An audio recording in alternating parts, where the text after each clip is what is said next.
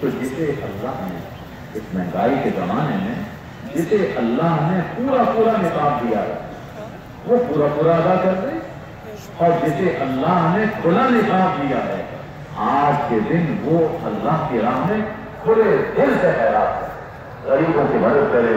یاد رکھیے کہ آج عید اس کی ہے جو کسی یتیم بچے کے ہاتھ پر دست شفقت رکھے، آج عید اس کی ہے جو کسی ٹھنڈے چولہے کو جلا دیتا ہے، آج عید اس کی ہے جو کسی بے سہارا کا سہارا بن جائے، آج عید اس کی ہے جو کسی دکھی دل کا سرور بن جائے۔ تو اللہ سے بھی مانگتے ہیں اللہ ہمیں بھی خوشیاں عطا فرمائے، اور ہمیں خود غرضی کے پور سے نکل کر ہمیں غریبوں کا ہاتھ تھامنا چاہیے، اور سب سے پہلا حق اس میں اپنے رشتہ داروں کا، سب سے پہلا حق رشتہ داروں کا ہے، اڑوس پڑوس میں دیکھیے۔ اس کے بعد اگر بچ جاتا ہے تو جہاں مناسب سمجھتے ہیں خرچ کیجیے۔ ہمارے زمانے میں سب سے اچھا خرچ رشتہ داروں اور پڑوسیوں کو دینے کے بعد اشاعت دین میں خرچ کرنے کا ہے۔ اس میں صدقے کا ثواب بھی ہے، حفاظت دین اور اشاعت دین کا ثواب بھی ہے۔ اور آخر میں یہ کہنے میں کوئی حرج محسوس نہیں کر رہا کہ جو لوگ نام دین کا لیں اور کام فرقہ واریت کا کریں، نام دین کا لیں، امت کو تقسیم کر رہے ہوں اور اپنے اپنے مسئلوں کو پروموٹ کر رہے ہوں، دین کی جو حقیقی ایک حقیقت ہے اور اس کی جو حرمت ہے اس کو پامال کر رہے ہوں، اسی طرح جو نام دین کا لیں اور اس صدقے اور زکات کی رقم کو جوئے اور کٹے میں لگاتے ہیں، ایسی جگہ پر صدقہ دینا یہ جائز نہیں ہے۔ یہ صدقہ بہت بڑی چیز ہے، ہمیں اسے بوجھ نہیں سمجھنا چاہیے۔ جیسے صدقہ کرنا ضروری ہے اسی طرح یہ بھی ضروری ہے کہ اسے مستحق تک پہنچایا جائے۔ اللہ مجھے آپ کو عمل کی توفیق عطا فرمائے۔ اب سب نے درست کر لیجیے، نماز عید